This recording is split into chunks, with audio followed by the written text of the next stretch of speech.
What's happening, everybody? Big show today here on this lovely Tuesday morn, March the 26th, 2024. I think today actually is the 20-year anniversary of when my wife and I decided to consider ourselves a couple. I think it was March 26, 2004. Holy mackerel, that's a long time ago now. Old man Vespers at your service here.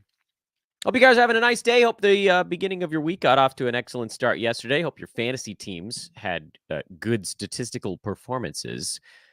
For today, we will be recapping the pretty damn large Monday card. I think it was an 11-gamer yesterday, so near overflow level, maybe, kind of, sort of. But also, we have a special guest. And I get to try out a new technology that I haven't done before. Previously recorded video. Yes, indeed. This is a thing, I'm told, that you can actually record video in advance and then play it later in life. This is a thing that you can do. Someone called me from the 1940s. We're talking to Ryan Ward coming up here in just a matter of seconds. Lakers expert at Lakers Nation, also the host of the Jello Jiggling podcast. It's a Chick Hearn reference for anybody who doesn't get it. And you immediately all disappointed me if you didn't get that. Basically, Ryan and I are going to get into what's going on with the Lakers. Are there going to be any rotation changes? Are guys coming back? Because remember, Jared Vanderbilt was a fantasy play before he hurt his foot again. So we'll dig into that. And then we'll come shooting out the opposite end, and we'll do a quick recap on yesterday's big 11-game card.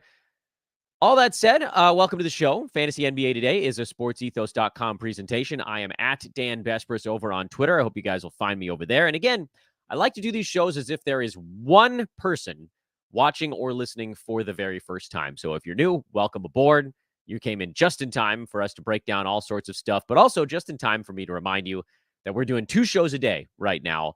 This one, which is the recap show, and then slightly later, sometimes immediately following, a streaming show that focuses exclusively on how to utilize your head-to-head moves for the week to try to win that playoff battle. So without further ado, we have a lot going on today. I want to see if I can pull this off.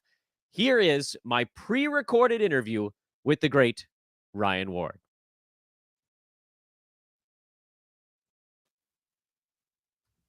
All right, with the preface that I don't know how this technology is going to work today, I am trying for the first time to record a video segment and then place it into a different podcast. Audio listeners, you guys are never going to know any different because that's easy for me, but I'm very excited to try it.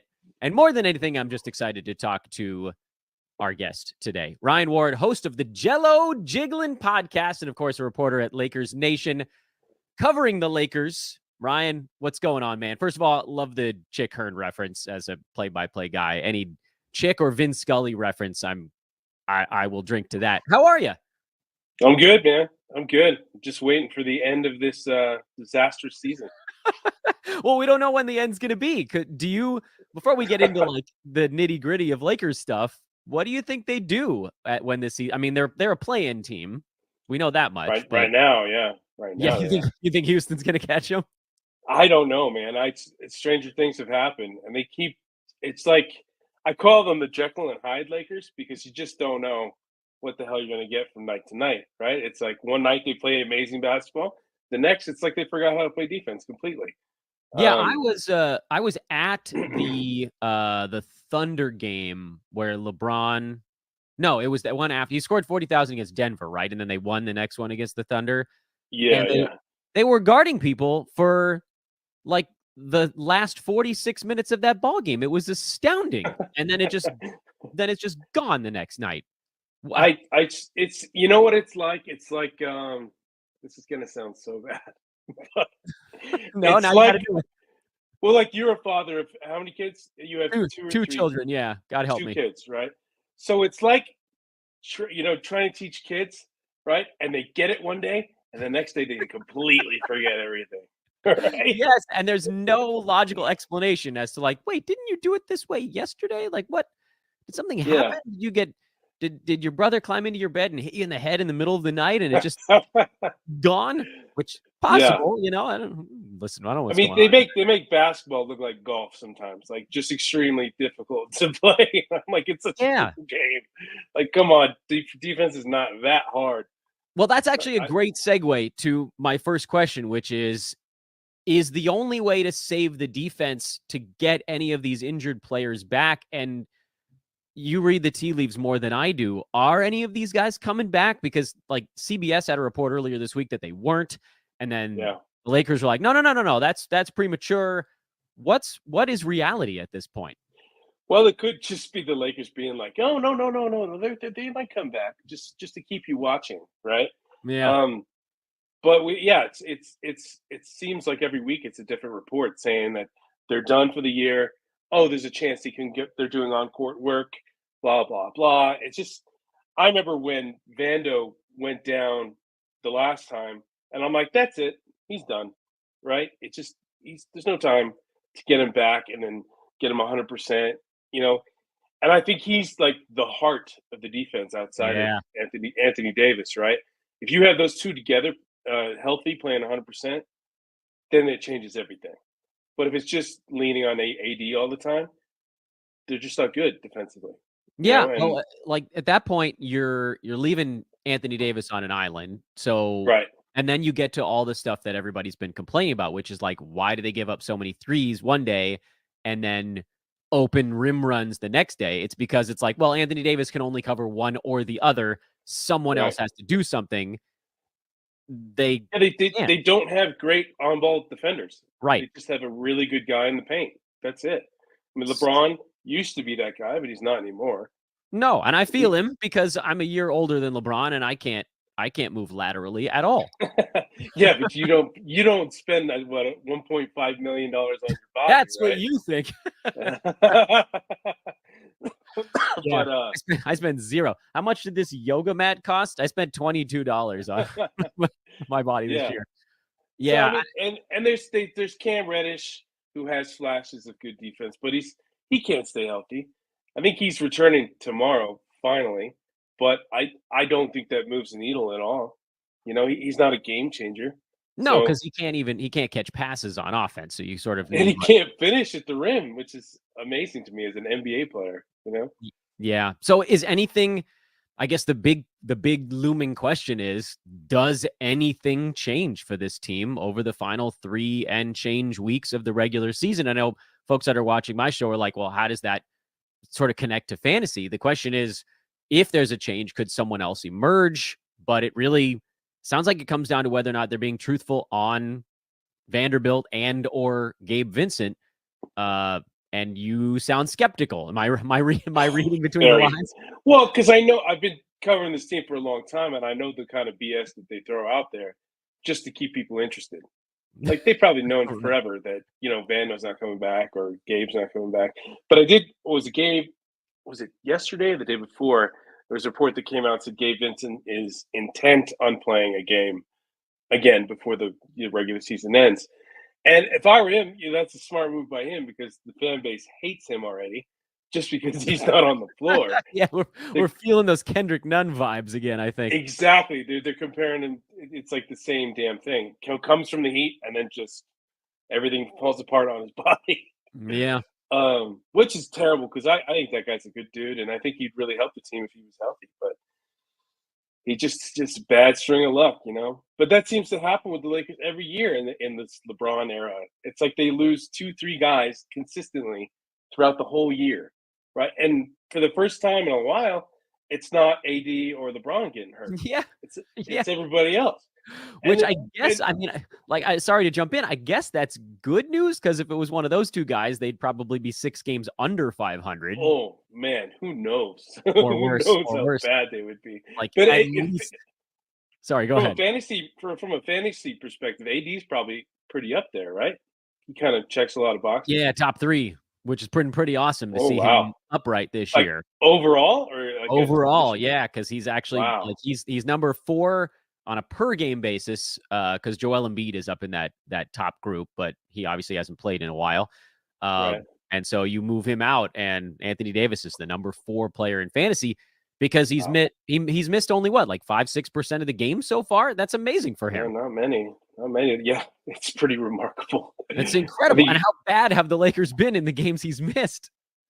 yeah, it's it's so unfortunate. It's like you finally get what you want, but you still don't get what you want ultimately, right? Like the overall picture is just still blurry. I don't. Yeah. I'm so. I think I speak for all Lakers fans when I say I'm over this. I'm over this. I would prefer them just to blow it up and start from scratch. Well, Because this is what it's going to be. This is it. It's not going to get any better. And if they go and trade for, say, Trae Young, which is what I would think they're going to do in the summer, I don't see that being a real game changer either. let's I talk don't think about that actually. Trae's a What winning happens? player. How does that trade, if it could happen, how does it materialize? Because I admit I don't know anything about how the trade machine works. Who would they have to give up? What does that I'm team sure. end up looking like? I'm sure they'd have to give up quite a bit. Like Austin Reeves, D'Angelo. I mean, quite a bit. They'd have to. That's the thing. They're going to gut their depth for another star, and it's like that didn't work with Westbrook. And you're going to bring in another guy who has to have the ball in his hands the whole time. He's a great player, but I don't think he's a winning player, right? He's been in Atlanta for how long now, and they've been the exact same team ever since he got there. Yeah, I don't know if there's It ever hasn't been a changed, team that's more consistently middle of the road than right? Yeah, but it's that same kind of, like, some of these guys have a high floor and a low ceiling, and if you're comfortable with that, okay, but historically, Lakers fans are not comfortable with that.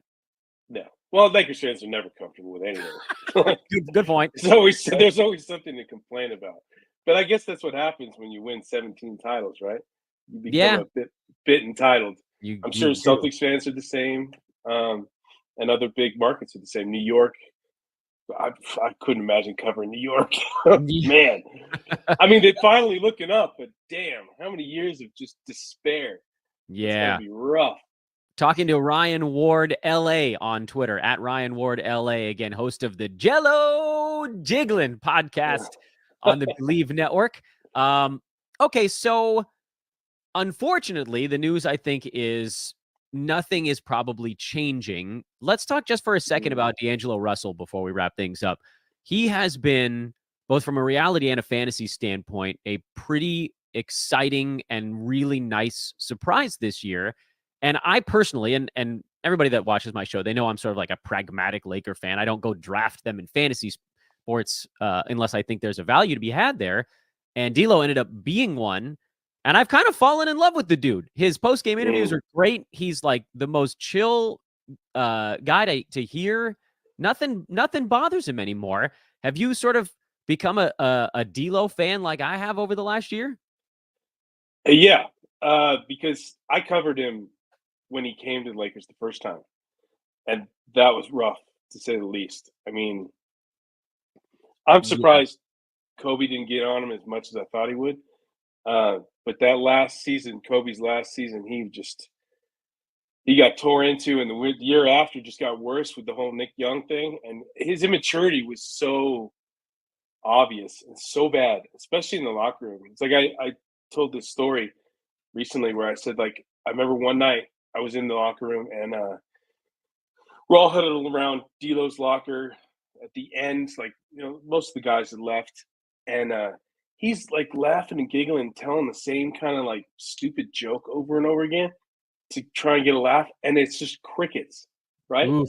No player, no reporter, no nothing wanted to give him anything, right? And I'm like, Ouch. this, and I'm thinking to myself, this guy's done.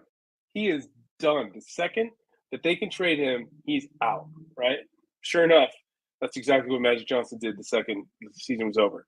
Out. But Brooklyn Nets for Brook Lopez and a pick that turned out to be Kyle Kuzma. But I never thought he would change. I just thought he was just going to be this cocky um, kid with no self awareness for the rest of his career. And then he comes back and he's a completely different guy. It's like he just got humbled. Where was he? Brooklyn, Golden State, and then Minnesota. Minnesota. Yeah, I mean that's got to humble you, right? Where Well, nobody just wants you. age. Sometimes you just have to That too. be older. Yeah, and he's got a kid now and a wife and all that. So it's a completely different guy, and you could just tell from the way what he says in press conferences now. He's an intelligent kid, you know, Yeah. and he channels all that negative energy into playing on the court, and you could see it. It's so obvious. Um, so I've been loving it. He's been saying the right things. He's gotten the respect of AD and LeBron and the rest of the guys. So I think he's got a bright future in LA as long as he doesn't flame out in the playoffs. Because in LA, like Yeah. all it takes is a week of really bad basketball, and you're back in doghouse, right? Nobody Yeah, wants it can be rough. Do you think he it. wants to well, he's got what, the player option on next Mhm. year? Do you think that's something he considers, or do you think he's gonna go try to get a bigger contract? The way he's played lately, I feel like he's looking for something bigger. Oh yeah, I think he'll do just what LeBron's going to do: opt out and look for a long term deal, right? Look to get paid, and it just depends on. I think the Lakers situation's so 50-50 with everything, right? Like Oh, yeah, because you were just LeBron, talking about with the Trae Young stuff too, that would yeah, play a role. like if that it probably hinges on that. If they get Trae Young, they bring the band back together and probably let D'Lo walk, right? But if they don't, then who knows? Like Yeesh. literally, who knows? What a Because what a terrifying hellscape, Ryan. oh, it's bad. I mean, it's bad but good, man. Because I do feel like it's time for a change. Because we're beating a dead horse here. Like this, it's the same results every year, and everybody keeps going back. Oh, the bubble championship. It was like, man, that was 2020. Yeah, Like can you we've believe had the it's been that same. long? I know it is kind of crazy, but it's been the same results every year since then. And all I keep hearing is just wait till we get healthy. It's like this is it, man. This is what you Yeah, got. This is what you got to deal with. And if you can't do it now, it's not going to happen. So it's yeah, like it's. But the thing is, LeBron brings in so much money, right? It's just like Kobe at the end of his career brings in so much money that it kind of business sense. It kind of makes sense to resign him just to keep making that money. oh, of course, But you of get, course. but you're gonna piss everybody off because you're not gonna do anything different. It's just gonna be the same results. And I think LeBron's lost a lot of Lakers fans recently just because he's not really moving the needle that much. Yeah, it's crazy to think that somebody putting up those numbers isn't really moving the needle that much. But yeah, I mean, I think Doris Burke on a recent broadcast, and then we'll I'll let you get back to your day a little bit here. I think she said something like, and it was the most broadcastery, super kind way of putting it. She was like, I think the quote was, LeBron is the third most steps efficient player in the. She said something like that, and I was like, oh, she basically said that he moves the bottom three in like terms of actual movement on a basketball court. But that's the thing, I'm like not that's surprised. how you have to play when you're 39 years old. He's an android to be able to do the things he's still doing, but he can't True. chase guys on defense every night. That's just Mm. it's not feasible. But you know what? Damn it, I'm going to keep watching and I'm going to keep hoping for more fantasy value to squeeze out of these guys. Ryan, thank you so much, my man. I appreciate it. This is really exciting. I'd been following you for a long time. It's really cool to get you on the show. Yeah, no problem, man. I enjoyed it. Do it whenever you want to do it, man. I'm down. And we shall, because as we all know, Lakers playoffs and offseason are also generally somewhat interesting. He is at Ryan Ward LA on social media, host of the Jello Jiggling podcast, Lakers show on the Believe Network. Ryan, thanks so much, my man. I'll talk to you soon. No problem. The technology worked. Ha! I'll be darned. Okay, so that was awesome. Big thank you to Ryan Ward. We taped that on Friday. I have to say, not only am I excited that I was able to talk to Ryan, because again, you guys know I'm a Laker fan, so I've been following Ryan, Harrison, these guys for forever. So very cool to get him on the podcast. But also, I'm excited about the fact that, I mean, you guys listening on the audio side right now, after the fact, you're like, what do you guys sell it? Like, you've been putting these clips of guys into shows for years. That's the first time, this episode is the first time I've ever taped it on the video side and been able to drop it into the video playback pretty seamlessly other than the only seam probably being me saying, here we go, guys. Let's see if this crap works. All right, let's get into what went on yesterday. How do I get the new frame up here? This is where the seams come in. There we go. Boom. Seam free. This is our recap part of the show. Charlotte, Cleveland. Cavaliers, nice easy win over a tanking team, and Evan Mobley looking more like himself as well.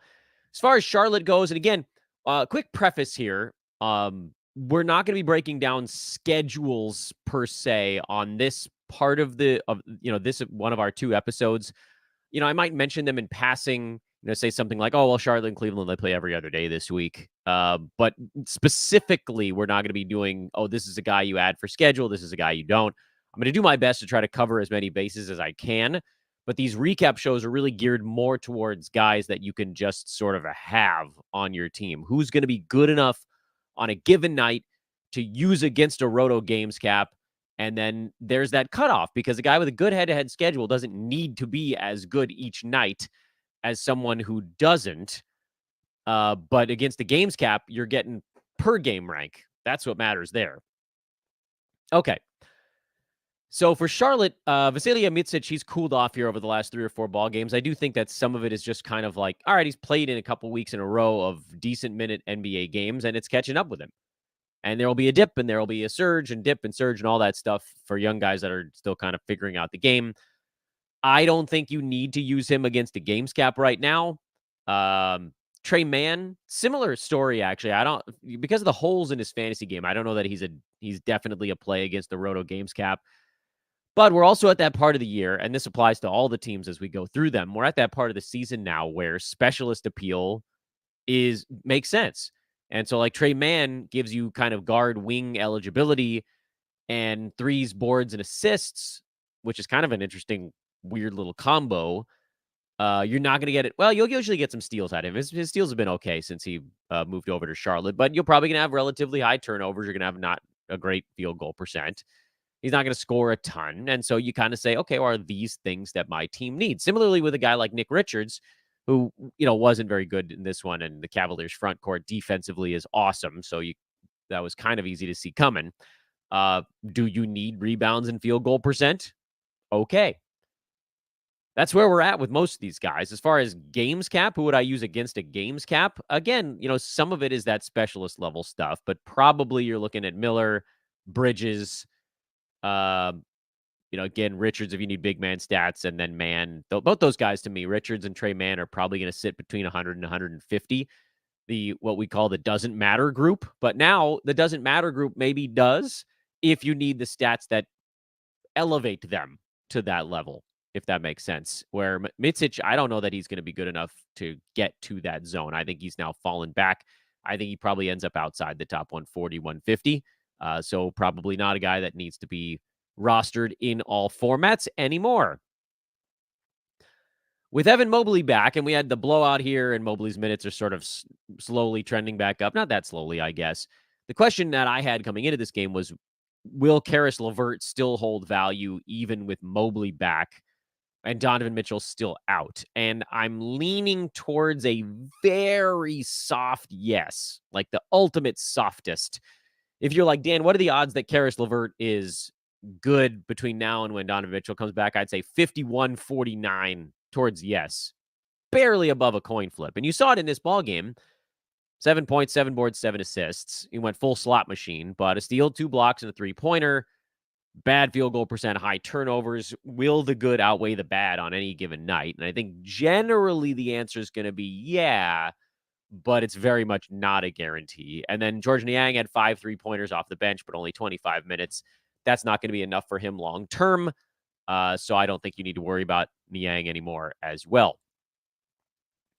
Boston choked one away late in this ball game. It doesn't really matter. Everybody's freaking out about the Celtics. The Celtics are in full don't give a you-know-what. They have a 10.5 game lead on the Bucks for the best record in the Eastern Conference. And I think they have a 6 game lead over anybody for best record in the NBA. So no one's passing Boston. The only thing that's happening here is that if they lose a couple of ball games, they are not going to have an 80% win clip this year. Oh, no. The good news from a fantasy standpoint is that because Derek White is getting some time off and Drew Holiday is nursing a injured shoulder, you're getting these nice Peyton Pritchard and Sam Hauser games, and you're getting Al Horford games basically anytime they don't have a back-to-back. So Horford's been great. Pritchard's been solid. Hauser's been solid. You can pretty much play those guys in all formats, and Boston has a couple of games on low tide days this week as well. So, at least there's something that comes of it. Now, if head to head, folks, your guys are sitting out there going, what the hell am I going to do with these dudes? Boston's become incredibly complicated on the head to head side. Although you figure if their guys are healthy, they'll play now because they don't have any back to backs for like two weeks here, which also tells you Derek White and Drew Holiday are probably not fully healthy. Yeesh, I know. You got to drop guys if you're getting zeros. Sucks, but you kind of have no choice. For Atlanta, Vit Krejci had a better ball game here. Finally took a few shots. I'm not buying in on it yet, especially with Jalen Johnson hopefully back by the end of the week. I guess we'll see. Krejci hasn't really been willing to get involved on a game-to-game basis, and so one good one, I just can't be like, oh yeah, I guess he's in now. Hunter, Bogey, Capella, Murray, those are the four Hawks you can play against the games cap. They have a good schedule this week, so that's why some of these other guys are going to be on rosters. But for Roto, those four, and that is that. Detroit, they're down Cade Cunningham, and I do wonder if that's the season for Cade. They haven't said it yet, but it's starting to feel that way. Jalen Duren also out.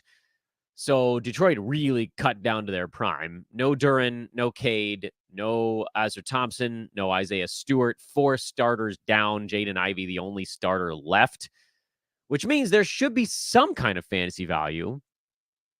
Has there been yet? Not really. Jaden Ivey's usually good enough. Now, he shot so horribly here that he blew that up, but usually he's good enough when Cade Cunningham's out to use in all formats. We know when Cade is in, he's more of a points league only guy. But typically that sort of scale of point league justice, like, is there going to be enough stuff to counterbalance the bad? And when he's got the ball in his hands most of the ball game, the answer is usually yes. Not so much in this one, but I would play Jaden Ivey going forward.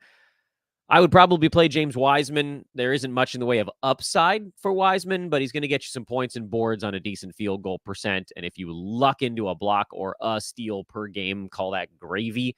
And then you just pray he doesn't go to the free throw line, but probably going to be enough. If he's playing 30 minutes, that'll be enough big man stats. Kind of in the Nick Richards mold, frankly. Better scorer, worse defensive stat. Marcus Sasser had 24 and 6. That's something to keep an eye on. Malachi Flynn had 14, 4 and 3 with 2 steals and a block. That's something to keep an eye on.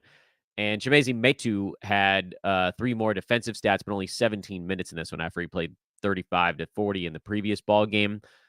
Those are the guys I would keep my eye on for Detroit if indeed they're going into even deeper shutdown here at the end of the season. And you can keep one eye on Evan Fournier as well. But I think, you start with the starters. Ivy, Wiseman. Could Sasser lock in a bigger role like this? It feels a little coin flippy, but if he starts to, he took 18 shots, led the team in field goal percent not field goal percent, field goal attempts and free throw attempts in this ball game. So the usage was very large for him.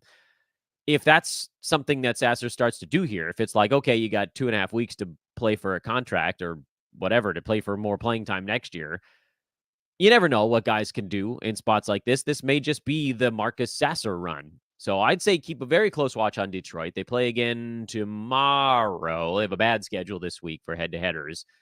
But if Sasser gets that start again tomorrow and continues to take, a shot every other minute he's on the court, then he'd definitely be an ad. But I think we can watch for one more day. No real surprises out of New York. Deuce, 43 more minutes for McBride. Chua actually had 9 and 16 and 26 minutes, and you might be tempted to try to do something with it, but I wouldn't. This game was over early. That allowed them to keep Hartenstein at 24 minutes instead of 26. That meant a few extra for Achua. It's funny that these starters' minutes are the blowout level starters' minutes for the Knicks, with DiVincenzo scoring 40 in 41 minutes. Brunson was the only guy in the starter unit where Tibbs was like, all right, this game's over. Come on, get at it. Stop it. But Josh Hart still played 40, McBride 43. Ridiculous. Absolutely ridiculous. But it does make it very easy to start the starters. Brooklyn got a win. I don't think anybody cares at this point. They're 5.5 games back of the Hawks for the final play-in spot. Brooklyn got a win without Cam Thomas and without Cam Johnson.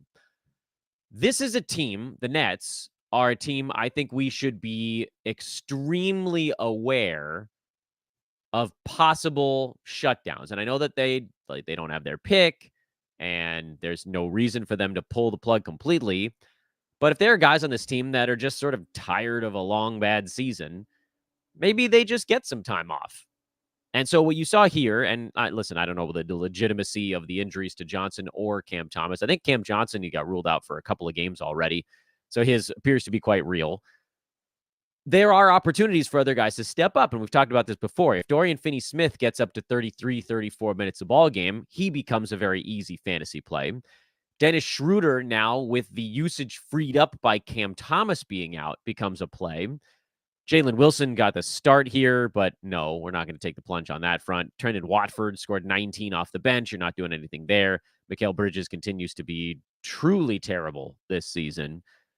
Nick Claxton, 9 and 16. What if he gets some time off? Basically, just like with Brooklyn, we're going to have to be aware on a day-to-day basis who's in, who's out, but it may free up an opportunity for a little fantasy value.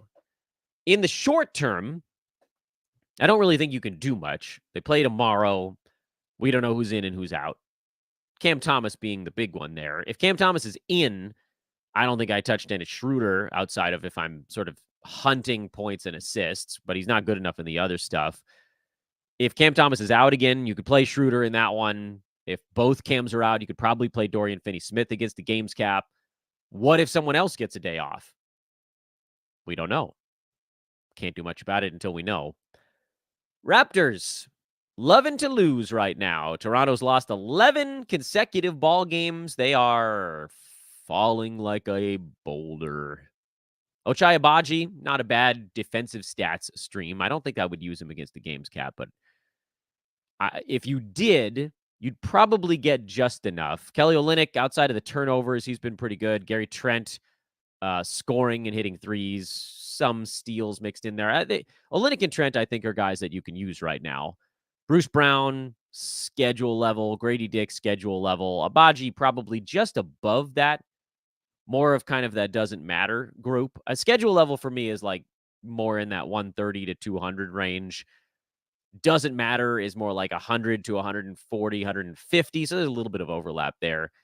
And then above 100 is a guy you're playing everywhere. So on this team, in my opinion, Olynyk and Trent are above.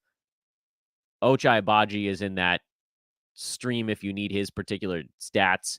And then Brown, Grady Dick, anybody else you want to lump into that pile are the get a better schedule kind of guys. Phoenix, oh dear. They've had trouble with the Spurs this season for whatever reason. And now the Suns have the hardest schedule in the NBA down the stretch. And they may have lost multiple players in this ballgame. Yusuf Nurkic left early with an ankle injury. Bradley Beal left late with a sprained finger. I don't know if they're going to be in Phoenix's next ballgame. Suns do not have a good schedule this week. So if you're thinking about trying to squeeze a replacement player out, maybe think again. But if you're thinking games cap, Royce O'Neal probably now slides into a really interesting spot. When one of the main guys is out, he's been pretty good for Phoenix. So keep an eye on O'Neal.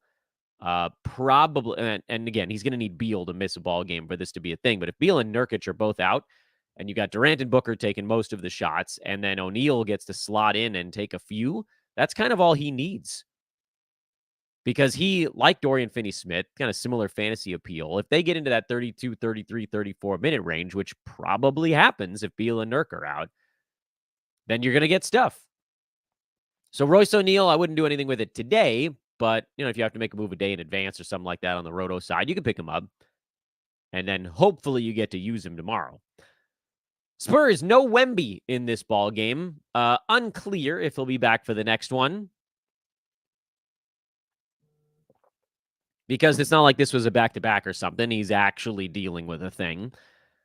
Spurs have no reason to push him, but I know he wants to be out there. So there's that kind of, again, the balancing act going on. Jeremy Sohan had 18 rebounds here. This was, big game Jeremy, and I still don't trust him. You guys know that.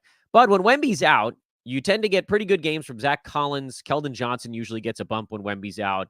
Vassell always does. Trey Jones was not as good. I think probably better when he gets to pass to Wembanyama and he gets to be the point guard, but more Vassell and Sohan on ball means less of Trey Jones on ball. But you're holding Trey, you're holding Vassell, and then if Wembanyama misses another ball game, Roto side, I'm not playing Sohan and Johnson. I was too worried about what their percentages typically do. Roto, you could probably play Zach Collins. Starters minutes, he's usually good enough. Not quite in this ball game, but not too far off. The bad free throw shooting and the turnovers hurt a little bit. So Vassell, Trey Jones, Zach Collins on the Roto side. Head-to-head, obviously, you can lump a bunch more guys in. But then maybe Wemby's back, and then maybe none of this matters. So good thing we talked about it, huh? Such is the plight of the end of the season, where we just don't know who's in and who's out until 25 minutes before the ball game. And such is the case with the Portland Trailblazers. No Anthony Simons, no DeAndre Ayton, on top of everybody else that's already been out. So you got a nice Delano Banton game in this one. 39 bench minutes. He took 21 shots. Tumani Kamara's actually had 2 good ones in a row. Duop Reith crapped the bed after a good one in his last one. Chris Murray was meh after he was okay in the previous ball game. And then Scoot Henderson went back to being an efficiency disaster after he had 1 or 2 decent ones mixed in there. And that's the rub with Portland is you've got 4 or 5 guys that are all stepping into these giant roles, but all of them have huge issues with their fantasy game for 9-cat. Dan, who would you trust against a Roto Games cap in Portland's next ball game if all the main guys are still out? The answer? If I needed some boards and some defensive stats, I'd probably go Kamara as my top choice. Second choice would be Banton. And I don't think I even have a third choice. Third choice is probably Reith because he's unlikely to hurt you in a ton of stuff, but he also might not help you either. Reith, Chris Murray are both in that kind of like won't hurt you, but also might not help you. Scoot is if you dropped him in there, you're literally praying before the ball game that he just can shoot okay for a night. So that's just not one you could do. So Kamara, Banton, those guys are probably 50-50 plays for Roto. And then nobody else for me is really all that close. Houston wins again. No Jabari Smith Jr. He was suspended. So Jock Landale was the sort of easy streamer call. He goes back to a bench role in their next ball game. Jalen Green continues to light it up in the month of March. Bad shooting in this one, but who cares? He took 26 of them. Jalen Green, he's a play this month. Lord help us. He is very good in the month of March. Freddie VanVleet, Jalen Green, Amen Thompson, and Jabari Smith Jr. are the everyday guys. And then you saw Landale with the fill-in job here. Everybody's going nuts about Houston, but among their winning kick right now for the Rockets, and admittedly, look, they're playing well. I get it. They won 9 games in a row. Not everybody can do that. They've also had one of the easiest 9-game scheduling runs that I've ever seen, which, of course, also means that they took a bunch of losses against better teams because you sort of, if you have a cake run, then that means you had a hard run somewhere else. But I was just talking about this on a different podcast. Yes, they're playing better right now. That's good. But the Rockets' 9-game winning streak, we can just go backwards through it. Against the Blazers, tank team. Jazz, tank team. Bulls, I mean, okay, fine. They beat like a similarly skilled team at home. Okay, that's fine. It's not like a great win, but it's fine. Wizards, tank team. Cavs without Donovan Mitchell and without Evan Mobley. So a game they should win. Wizards again. Spurs, tank team. Kings. That was, in my opinion, in this Rockets 9-game winning streak, the win over the Kings in Sacramento was their one win that I was like, that's a pretty good win. And before that, the tanking Blazers. They also lost to the Clippers and beat the tanking Spurs right before that also. Before that, they split a back-to-back with the Suns, but I think Alperen Sengun was still healthy for that one, if I'm not mistaken. In any event, the point of all it is, they beat the Kings. That was them beating one pretty good team. They beat the badly injured and slumping Cavaliers, and they beat the Chicago Bulls. So 1 good win, 2 okay wins, and 6 wins over tanking teams on this 9-game win streak. That's what the end of the season can do. If you happen to run up against a good scheduling spot, yeah, kudos to the Rockets for taking advantage of it, but they're destroying teams that are not trying to win. They have 2 more games with the Jazz the rest of the way. How many games do the Rockets have left? 1, 2, 3, 4, 5, 6, 7, 8, 9, 10, 11 remaining. 2 games with the Jazz over that stretch and 1 game with the Timberwolves. So still 3 games left against teams that are actively trying to lose. But the other 8 come against the Thunder, the Mavs, the Wolves, the Warriors, the Heat, the Mavs again, the Magic, and the Clippers on the very last day. And now you'll start to see, are the Rockets really playing a lot better, or did they happen to run up against the best 2.5-week scheduling run of all time? I'm curious, actually. I think they are playing a tiny bit better, but I don't think it's as much better as it looks. They're about to get a little bit of a wake-up call, although it's Thunder and then it's right back to the Jazz again, and then the schedule gets more sort of consistently complicated. Wizards beat the Bulls. So if you're talking about Chicago being a good win for the Rockets, don't. No Kyle Kuzma, no Tyus Jones. Jordan Poole was still playing, so, they got that going for him. No Denny Avdia. This was the Wizards' full plug pulling mode because they've accidentally won a couple of ball games lately. They're 5-5 in their last 10, and they're running a real risk of moving out of the bottom 3 in overall record. Don't do it, Washington. You've been terrible for so long. But, of course, the nice news is when all of those guys are out, that means you get Jordan Poole taking 20 shots, so he's an easy play. You get Richaun Holmes still playing 31 minutes out of the center spot. He's a fantastic fantasy player in starters minutes. And as Corey Kispert has now apparently remembered how to shoot a free throw, Kispert is very much a play when Kuzma's out. That was always kind of the 1-to-1. And there was a stretch there where it looked like Kispert might be a play when other guys were out, but Kuzma was in. But that seems to have evaporated. But 19 points, 12 rebounds, 2 steals, 3 threes. If Kuzma remains out, then Kispert is a full go. What I am wondering about, a couple of things here. One in particular, is there a Marvin Bagley, Richaun Holmes timeshare on the way? Until it happens, keep playing Richaun. But I do think it's a possibility. You're not picking up Patrick Baldwin. You're not picking up Johnny Davis. You are keeping one eye on Jared Butler. He had 13 assists, a couple steals, and a couple blocks in this ball game. 27 bench minutes, which makes me look at it and go, is this something that's going to repeat itself? I would love it if he got into the starting 5 consistently. So, Johnny Davis would probably have to be the guy that sat it out at that point. But if Jared Butler is going to be a 30-minute starting point guard and just sort of shoveling passes to these other guys, then that would be a really interesting assist stream. But I need to see it again. The stuff I don't need to see again, keep going on Holmes, Kispert with Kuzma out. The other stuff, yeah, you kind of want to wait on that. Caruso came off the bench for Chicago, and, of course, he was a +8 in a game they lost. Same old, same old. Dosunmu was colder in this one, but the Bulls, no changes. I know Drummond had a double-double, but I don't care. I know Torrey Craig started, but I don't care. It's the same 5 guys, so we don't need to go into detail on that.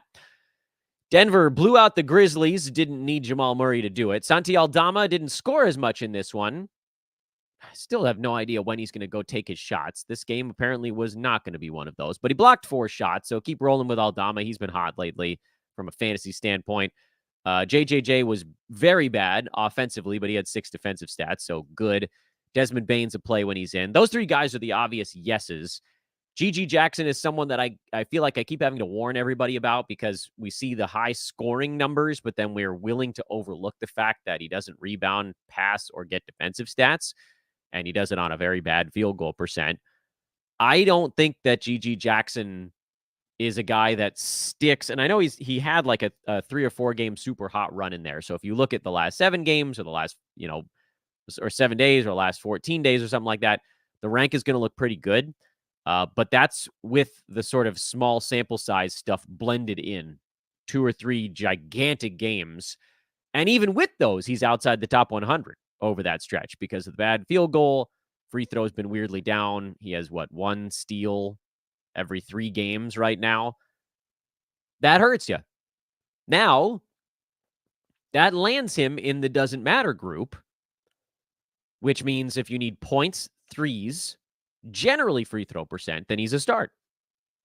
So it's not that he doesn't belong on your lineup, but if you don't need those categories, then he definitely doesn't. If you do, then he does.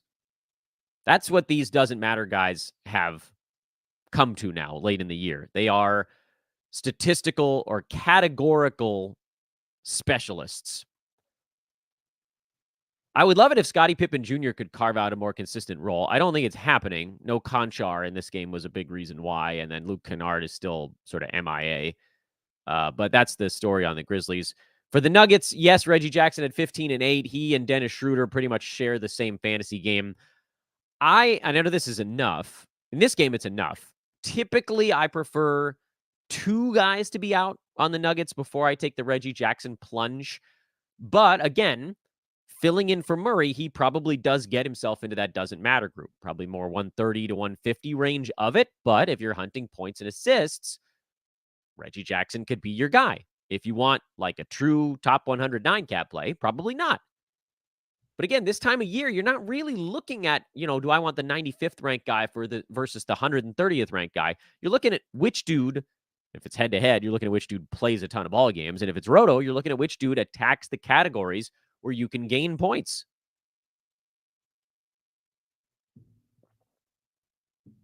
Roto points, I should say.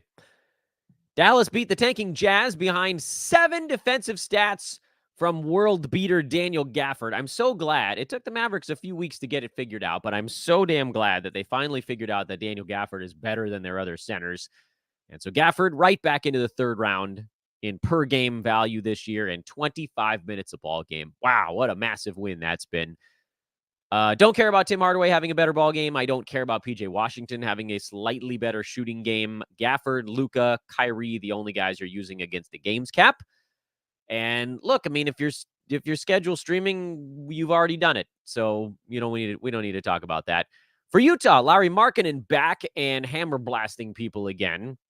It's been annoying because he probably got dropped in a bunch of spots just because nobody knew when the hell he was coming back. But, he's good again. Markkinen, John Collins, Colin Sexton, Walker Kessler. I don't care that he only played 17 minutes. Walker Kessler's a play. And Keontae George is sort of like your world's softest hold because efficiency has completely destroyed any shot he had here at consistent fantasy value. That's the rub. I think Keontae can fall towards the back end of the doesn't matter group, 140, 150 probably.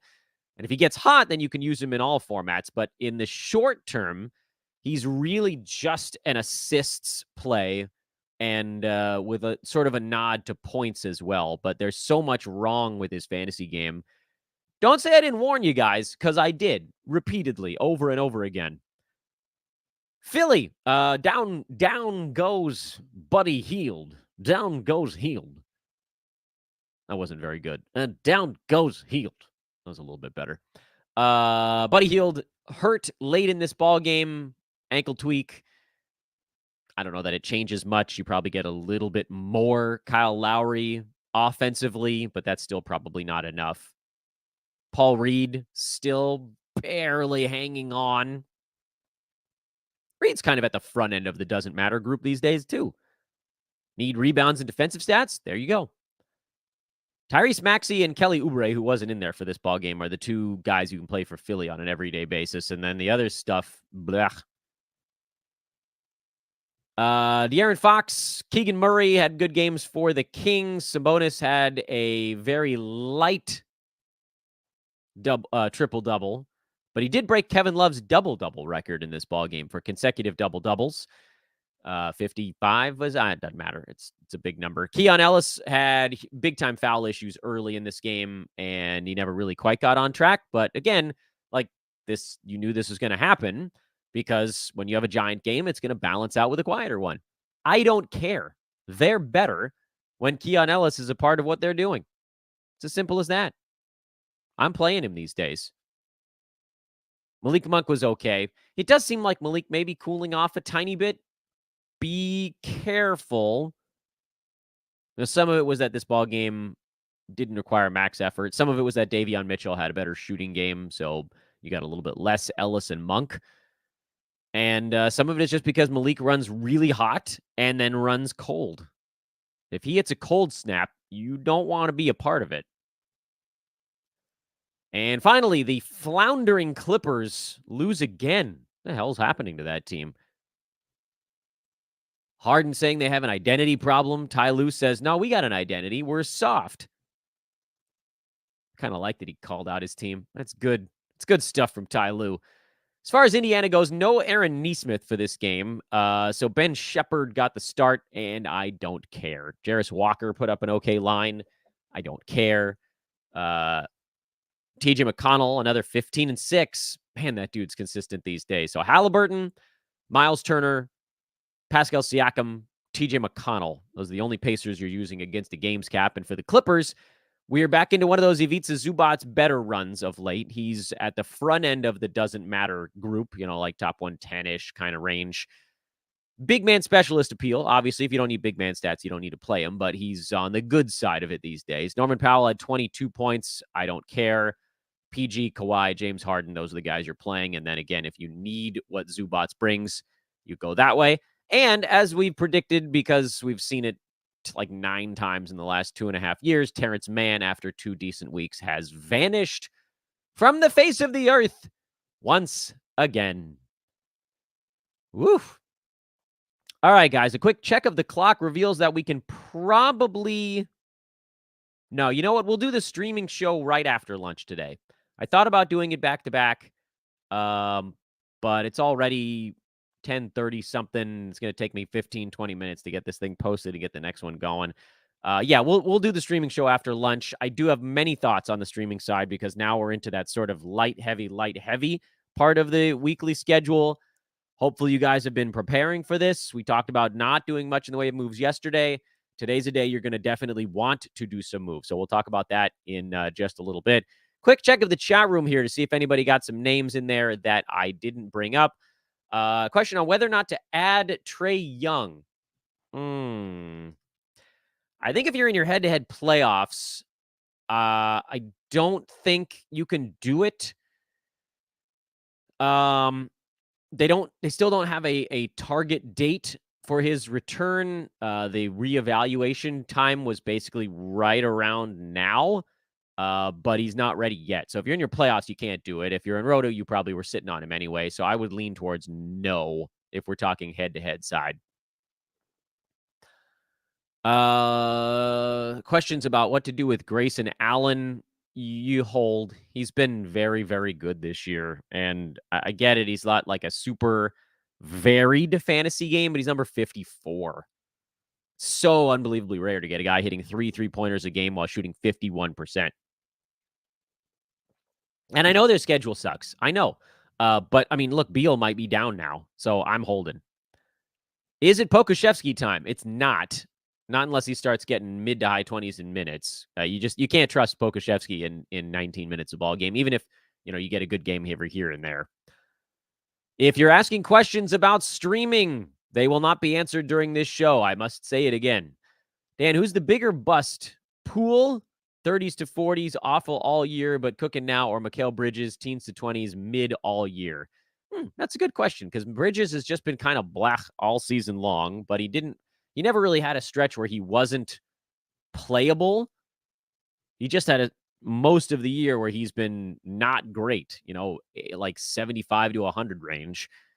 Or Jordan Poole, who was fully unplayable for like 4 months, and now he's playable. I think Poole's the bigger bust because he shouldn't have been on a fantasy team October, November, December, January, and most of February. Giving me a slightly better run down the stretch doesn't fully make up for that. And then you have to also add on the fact that even for Jordan Poole, who's been good lately, we're still talking like 70 range. He hasn't been that good. So I'll say Poole is the bigger bust, but Mikal's been pretty crummy too. Oh, and JJJ getting thrown into the mix. I mean, he got going a little bit and then got hurt and so on and so forth. I don't think I don't think JJJ is quite as high as those dudes. He's number 55 on the season, and by and large, he's been relatively healthy, even on a tanking team. That's worth something. He's been a miss, but he hasn't been a bust. He's been a 5th rounder instead of a 2nd rounder, which is not good, but it's not like, Bridges, who's been a 7th rounder instead of a late 2nd rounder, or Poole, who's been a non-rounder instead of a 3rd or 4th rounder. Not that it matters. Splitting hairs a little bit here. Is Keon Ellis a drop for someone from Atlanta? I'm fine with that, although he plays tonight, so I'm not dropping anybody who plays on a given evening. Need a Hail Mary. Should I pick up RJ Barrett? No, I would not do that. What are the chances he plays tomorrow? I think extremely low. I don't know why, but it feels like big men and defensive specialists are easier to be good in 9-cap because they're not required to do much, so they don't miss shots or turn it over. You're correct. Albert, you're 100% right. And this is a point that gets overlooked in fantasy circles, like the world over. Because people are like, oh, well, all they're good at are these 2 categories. Yeah, but here's the thing. Like, a lot of guys that get picked up ahead of those dudes, all they're good at is points and threes. A great example of this, and this isn't me picking on GG Jackson because he's fine. GG, again, he's going to be probably in that 100 to 150 range in some capacity here. But he's a great example of this, of people that are like, oh, GG Jackson is just dominating the universe. But over the last month, he's outside the top 200. Despite the fact that he's scoring 17 points. But it's the whole all he's good at. All he's good at, points and threes. 17 points, 2.5 3-pointers a game. People are willing to overlook the fact, actually his free throws have been okay too. People are willing to overlook the fact that he gets no defensive stats. His field goal percent is bad. He doesn't pass, and his rebounding is sub-average for someone listed as a forward. But then you scroll up the board and you're like, oh, well, who's been inside the top 100 over the last month? Paul Reed is averaging 9 points a game over the last month, but 7 boards, 1 steal, 1.5 blocks, and he's done it on 50% from the field and 76 at the free throw line. All you got to do sometimes in fantasy is not be a huge anchor in stuff, and you can move up the board. This is why, and again, this is not maybe the best time of the year to have this discussion because right now, GG Jackson might actually be more relevant to your fantasy team than Paul Reed. You might just need points and threes more than the other stuff. But when you're talking about like December, if we were having this discussion in December, it's much more relevant because in December, you don't want to play a guy all year or a month or whatever it is that's outside the top 200. They are then hurting your team more than they're helping. The math just says it. We can try to interpret these numbers however we like. And again, I know that there's been this sort of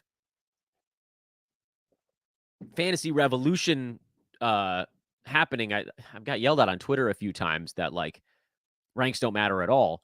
But no, that's the pendulum swinging too far. Ranks do matter. They do.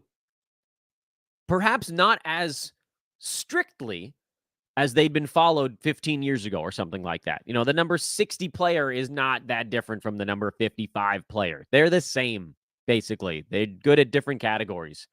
But the number 60 player is different than the number 140 player. There's a difference there. So ranks do matter.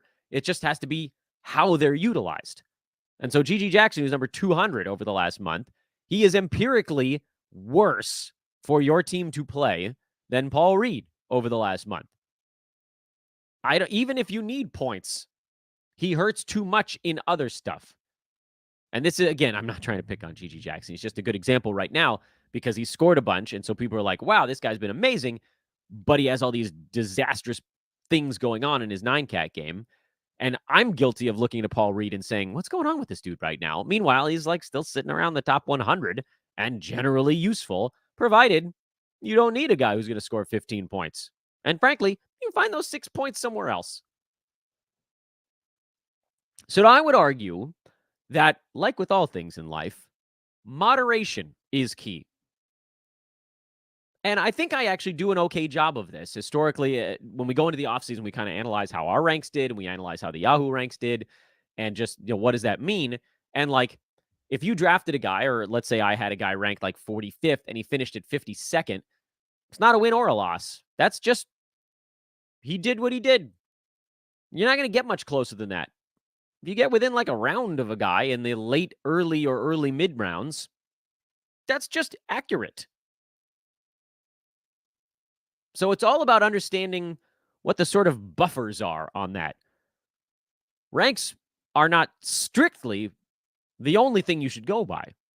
Who cares who's number 37 versus 41? But they do matter when the math starts to really tackle it. When the separation between guys becomes large enough. What is that separation? I don't know. Is it a round? Is it 2 rounds? It's different the farther you go down the board. The number 6 guy has a giant gap down to the number 14 guy, but it's an 8-spot hole. 52 to 60, those guys are pretty similar. So I think that the pendulum has swung too far. We've taken this whole, like, we don't need to pay attention to ranks thing, and we've extended it beyond what it should be. And actually, I think I talked about this with Josh before the season started, and he and I had a really good chat about how understanding what the breadth is a really important part of this.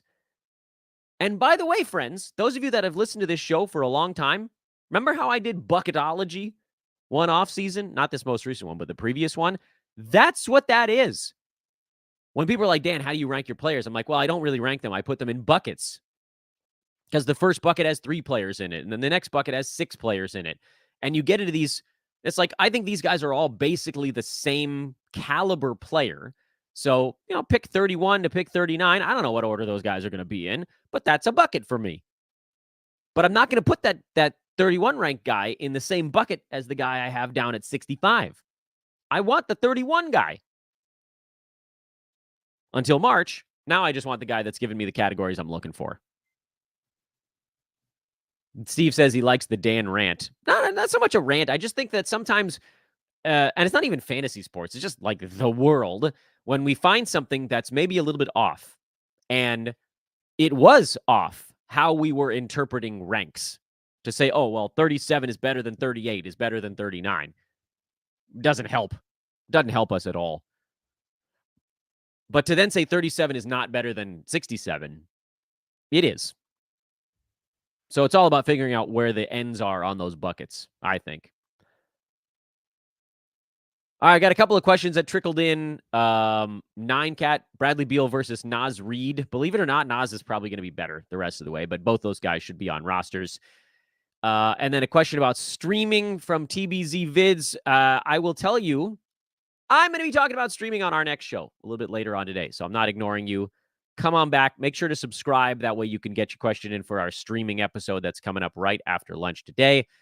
Hey, Dan, do you think Anthony Davis plays tomorrow when LeBron is out today? I think Anthony Davis tries to play in both. I think the Lakers want to make sure that they get as many wins as they do. And LeBron is on kind of his own schedule right now because they got to keep him fresh for the play-in and playoff. So, yes, I think Anthony Davis is going to try to play in both, barring any kind of actual injury today. And that is that. Thank you again to Ryan Ward for taping with me on Friday. And then magically, through the mysteries of technology, I was able to actually get that video to roll today. At Dan Vespers over on social media. Please do give a follow on that way. Again, like, rate, subscribe, however you take it in the content. We'll see you in about 2.5-ish hours. We'll talk some streaming. Big streaming decisions to make for today. See you soon.